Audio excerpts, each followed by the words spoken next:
अस्सलाम वालेकुम, मैं हूं इमरान आज़म और आप देख रहे हैं मेरा यूट्यूब चैनल इमरान आज़म व्यूज़। नाज़रीन, एक नए वीला के साथ आपकी खिदमत में हाजिर हैं।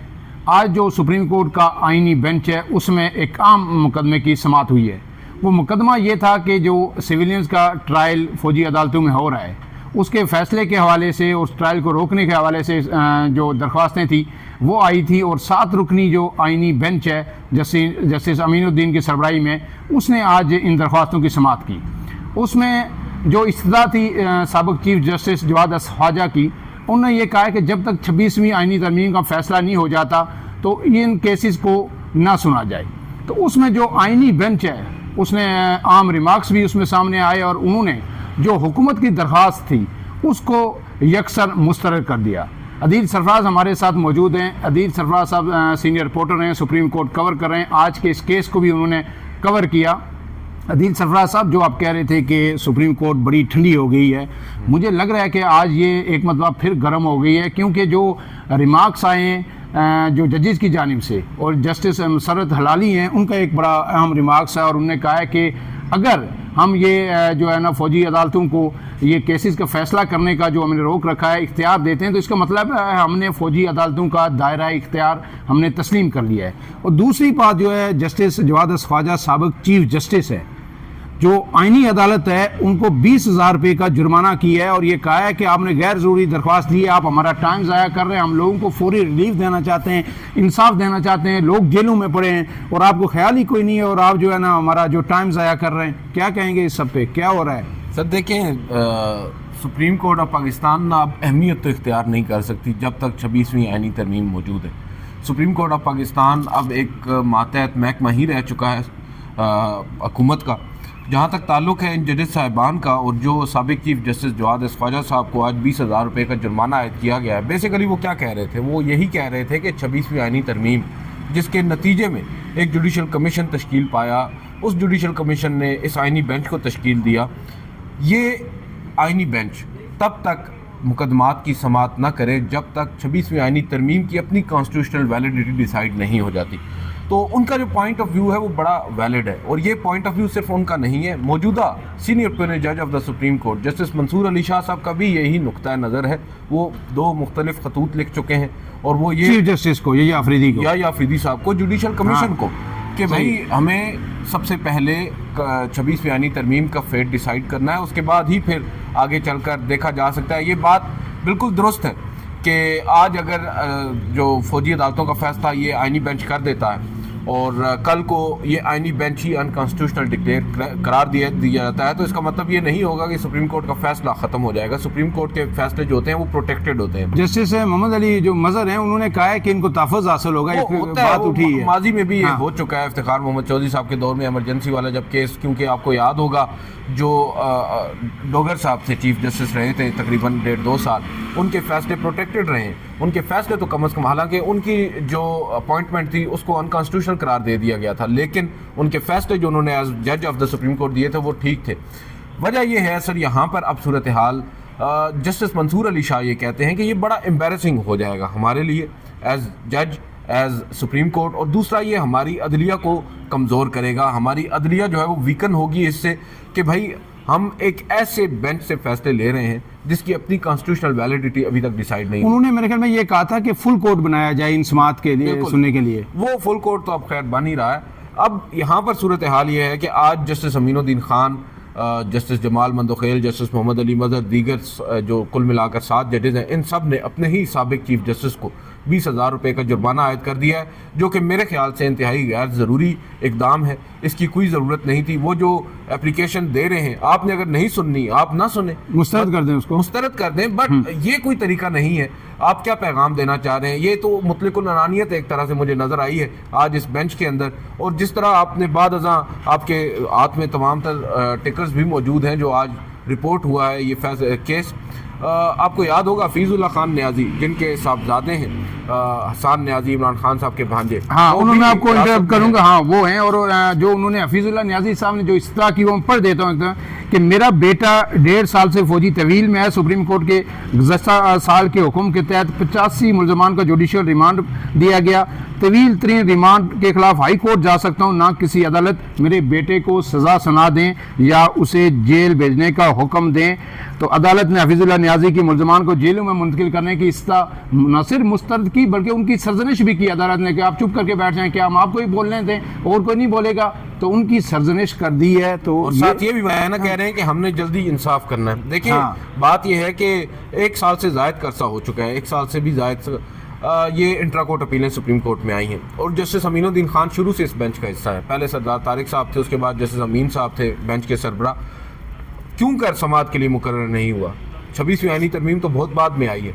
26वीं आईनी तरमीम के नतीजे में फिर आईनी बेंच बना। आईनी बेंच बनने के बाद आपने अपने सामने लगा लिया केस, बड़ा आपने एहसान अजीम कर दिया है हमारी उन लोगों पर जो कमेटी बनी हुई है। और वो कमेटी नहीं, देखिए ना, बात ये है सर, वो तो अभी हुई है ना 26वीं आईनी तरमीम। ये जो आज कह रहे हैं कि हम बेगुनाह लोग बैठे हैं, इन बेगुनाह लोग, इनको नजर नहीं आया पिछले साल दिसंबर में इन्होंने रोका था फौजी अदालतों को फैसला सुनाने से। ये इनकी अब देखें अपनी गलतियां, अपना दावा भी जो है ना वो उन पर सारा कुछ डाल रहे हैं कि भाई आप लोगों की वजह से ताखीर हो रही है। ताखीर बेसिकली आप लोगों की जज साहिबान की वजह से हो रही है। अगर दरख्वास्त आती है, आप दरख्वास्त को नज़रअंदाज कर दें। आप दरख्वास्त को कहें कि भाई ठीक है, आपकी दरख्वास्त हमने देख ली, हम इसको बाद में देखेंगे, अभी हम अपनी कार्रवाई को आगे बढ़ाएंगे। इस तरह की ऑब्जर्वेशन देकर आप क्या पैगाम दे रहे हैं कि आप यहाँ पर बैठे, आप अपनी मर्जी से फैसला करेंगे। जो अब देखें, एक वालिद है, एक बेटा है जो एक तवील अर्सा से पाबंद सलासल, उससे मुलाकात भी उनकी मेरा ख्याल है कम ही होती है और जिस तरह के हाल में उसको रखा गया है वो परेशान है। वो ये कह रहे हैं भाई अपने सजा देनी है, सजा दे दें, कम से कम फेट डिसाइड तो करें ना। जुडिशल तक नहीं हुआ, जेल तक नहीं भेजा गया।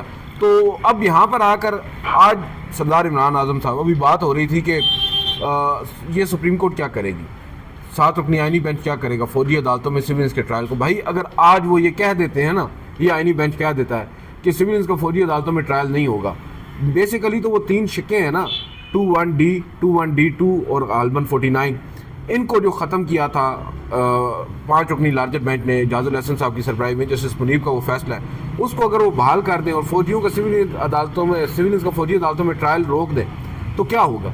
भाई जो ट्रायल होना था वो तो हो गया, 2 साल से ज़्यादा अरसा हो चुका है, वो अंदर है, ठीक है, जो उनके साथ करना था वो कर लिया। अब सजा दे ना दे, जो भी है मकसद हासिल हो चुका है। तो यहाँ पर आकर आज आईनी बेंच भी हीरो बन सकता है, वो शिकें भी बहाल हो जाएंगी, बड़े घर भी राजी। इसमें आज जो अदील सरफराज साहब, जो इस तरह वजारत दिफा के जो वकील हैं ख्वाजा हारिस साहब, कभी ये इमरान खान के वकील होते थे, हाई कोर्ट्स में हर जगह उनके केसेस लड़ते थे, अब ये सरकार के वकील हैं। ये नवाज शरीफ साहब के भी थे। तो अब जो है ना वजारत दिफा के वकील हैं, उनके मेट्रिक जो है ये खबर आपके दलील आपके सामने जो उन्होंने दी है, आज पढ़ देता हूँ सुप्रीम कोर्ट में, कि फौज और सिविलियंस में फ़र्क मसनूई है, यानी कोई ठोस फर्क नहीं है, एक जैसे ही हैं, फौज भी और सिविलियन भी, ये सब एक हैं। फौजी एहलकार भी इतने सिविलियंस हैं जितने आम शहरी। बिल्कुल, ये कोई दलील है? फौजी और सिविलियंस की 2 कैटेगरीज का ट्रायल फौजी अदालतों में हो सकता है। वो सिविलियंस जो अफवाज में मुलाजमत कर रहे हैं और उनका ट्रायल फौजी अदालत में हो सकता है। फौजी तनसीबात पर हमले करने और अफवाज को ड्यूटी से रोकने वालों का भी फौजी अदालतों में ट्रायल होगा। और मसरत दलाली ने इसमें जो पूछा है उनसे कि क्या कोर्ट कमांडर का घर भी फौजी तनसीबात में आता है, तो उन्होंने कहा जी, फौजी अफसरान के घरों में भी हसास दस्तावेजात मौजूद होती हैं और घर को दफ्तर डिक्लेयर करके इस्तेमाल किया जा सकता है। तो इस पर मसरत दलाली ने कहा कि हम तो रोज़ घर से निकल के जो है ना कोर्ट कमांडर्स को दफ्तरों में जाते देखते हैं, वो दफ्तरों में काम करते हैं। तो ये कैसी दलील है कि ये मसनूई सा फ़र्क है और एक जैसे ही हैं? बस वो जो बात कर रहे हैं ख्वाजा हारिस साहब, वो एक और पर्सपेक्टिव में बात कर रहे हैं। वो ये कह रहे हैं कि देखें, आइन जो है वो नहीं कहता कि जो सिविलियंस की टर्म है ना वो आइन इस्तेमाल नहीं करता, आइन आम शहरियों की टर्म इस्तेमाल करता है, या इसके अलावा एक पर्सन्स की टर्म है वो यूज़ करता है। तो उसमें तो फ़ौजी भी आते हैं, ठीक है, ये वो लोग हैं जो फ़ौज में गए हैं, भर्ती हुए हैं। ज़ाहिरी बात है फ़ौज में जो ट्रायल हो जिन लोगों का हो सकता है उनकी भी कैटेगरीज़ हैं। ये कहते हैं ख्वाजा हारिस साहब कि वो लोग जो फ़ौजी तनसीबात पर हमला या फ़ौज को सड्यूस करने में जिनका किरदार होगा, उनको फ़ौजी अदालतों में ही ट्रायल किया जाएगा। और वो मुख्तलिफ़ फ़िक़ों का वहाँ पर सहारा भी ले रहे थे। मगर अब देखना होगा कि ये बेंच आगे चलकर, ज़ाहिरी बात है अभी इसमें काउंटर नैरेटिव भी आएगा, दूसरी जानिब से भी आर्ग्यूमेंट्स आएंगे। एक चीज़ बड़ी इंपॉर्टेंट आज हुई है, दौरान समात सलमान अकरम राजा साहब अचानक खड़े हो गए जब हवाला दिया जा रहा था ख्वाजा हारिस की जानिब से कि जस्टिस मुनीब अख्तर का ये फ़ैसला इसमें ये बात कही गई तो सलमान अकरम राजा खड़े हो गए। उन्होंने कहा कि देखें, हमें जस्टिस मुनीब अख्तर के फैसले में भी कई चीज़ों से इख्तिलाफ है। सही है। वो अब बताएंगे अपनी बारी पर। बहरहाल उन्होंने यहाँ पर आज अदालत में निशानदेही की है कि वो ये नहीं समझते कि बिल्कुल ही जस्टिस मुनीब अख्तर का फैसला उस पर 100% वो एग्री करते हैं। शायद वो भी उस नुक्ते पर आ जाएं कि सिविल का ट्रायल नहीं हो सकता। बाकी जो करना है इसमें जैसे जमाल मंदोखेल के 2 रिमार्क्स हैं वो मैं पढ़ देता हूँ। उन्होंने कहा कि फौजी एहलकारों को काम से रोकने का जुर्म तो ताजीरात पाकिस्तान में भी मौजूद है और ताजीरात पाकिस्तान के तहत फौज को काम से रोकने वालों का ट्रायल आम अदालतों में होगा। जैसे जमाल मंदोखेल के रिमार्क्स हैं, ये रिमार्क्स भी कहीं ना कहीं जो बात आप कर रहे हैं उसकी तरफ इशारा कर रहे हैं कि ठीक है, हम फौजी अदालतों में ट्रायल नहीं करते लेकिन बाकी शिकें जो है ना वो रहेंगी। अब इसमें जो नईम अख्तर अफगान ने एक बड़ा अहम यहाँ पर ऑब्जर्वेशन दी, सवाल उठाया। उन्होंने कहा कि क्या ATC के किसी जज ने, किसी ATC कोर्ट ने ऐसा कोई ऑर्डर दिया है जिसमें हवालगी का कहा गया हो कि इनको मिलिट्री कस्टडी में दिया जाना है? कोई ऐसी उनकी स्पीकिंग ऑर्डर है या तफसीली फ़ैसला है जिसमें वजूहात भी बयान की गई हों, जो कि मेरी अंडरस्टैंडिंग में नहीं है? उस सवाल का उन्होंने कहा है कि आप हमें बाद में जवाब दे दीजिएगा। ये बहुत इंपॉर्टेंट सवाल है। ज़ाहिरी बात है ये तमाम लोग जो है वो ATC के थ्रू आए हैं ना मिलिट्री कस्टडी में, तो मिलिट्री कस्टडी में कैसे आए हैं? कोई वजूहात तो दी होंगी अदालत ने, वो नहीं दी। और ये आखिरी बात एक इसमें अपना अदील सरफराज साहब है कि ये जो 26वीं आईनी तरमीम के खिलाफ जो बेंच बनेगा, क्योंकि फुल कोर्ट की तो इस्ता मुस्तरद हो गई, अब ये जो 3 रुकनी जो आईनी कमेटी है जिसमें जस्टिस अमीन उद्दीन खान है और जस्टिस मोहम्मद अली मजहर हैं, जस्टिस जमाल मंदोखेल हैं, ये 3 रुकनी कमेटी बेंच के बाकी अराकीन का फैसला करेगी। और दिलचस्प बात इसमें यह है कि ये कमेटी तो खुद जो तख्लीक हुई है वो 26वीं आईनी तरमीम की वजह से हुई है और अब वही कमेटी ये डिसाइड करेगी कि बेंच कौन सा बनेगा और हम वो 26वीं आईनी तरमीम की जो दरख्वास्तें हैं वो सुनेंगे। इस पे आखिरी आप कमेंट दें ताकि हम अपना क्लोज करें। देखिए ना, असल चीज़ ये है जब असल ही ख़राब है। आप वो जो कह रहे थे ना कि सुप्रीम कोर्ट में एक मरतबा फिर गहमा गहमी, सब गहमा गहमी महज टिकर्स की हद तक होगी। टीवी पर कुछ टिकर्स आ जाएंगे, कुछ फटे चल जाएंगे, मगर अमली तौर पर कुछ नहीं होना। फैसले अब देखें ना, बात यह है कि अब आपने बात की, मैंने कल जस्टिस जमाल मंदोखेल साहब से ना वैसे इज़राए तफन्नुन ही पूछ लिया। हम जस्टिस मंसूर अली शाह साहब के साथ गपशप लगा रहे थे तो वहाँ पर जस्टिस जमाल मंदोखेल थे। जब जस्टिस मंसूर ने कहा ना कि मैं इस्तीफ़ा नहीं दे रहा, तो जस्टिस जमाल ने कहा कि मैं इनके साथ हूँ। तो मैंने कहा कि आप उस जुडिशल कमीशन में भी इनके साथ हैं? उस पर वो थोड़े से गुस्से में नजर आए, नहीं थोड़े से गुस्से में नजर आए, उनके चेहरे के तासुरात थोड़े से बदले। बाद अज़ा मैंने उनसे पूछा कि आप फुल कोर्ट बना रहे हैं क्योंकि आप उस 3 रुकनी कमेटी का भी हिस्सा हैं जिसने आईनी बेंच में बैठ कर, आईनी बेंच की कमेटी, तो इन्होंने कहा कि ये कोर्ट की बातें हैं, यहाँ पर नहीं होनी चाहिए। तो हमें मोस्टली जो वहाँ पर मौजूद जर्नलिस्ट थे उन्हें अंदाज़ा हो गया था कि अब वही होना है। अब बेंच भी जो है ना मर्जी का बनेगा, जो 26वीं आईनी तरमीम के खिलाफ है जो दरख्वास्तें सुनेगा। और अदील सरफराज के मुताबिक के सुप्रीम कोर्ट में कंप्लीट ठंड होगी।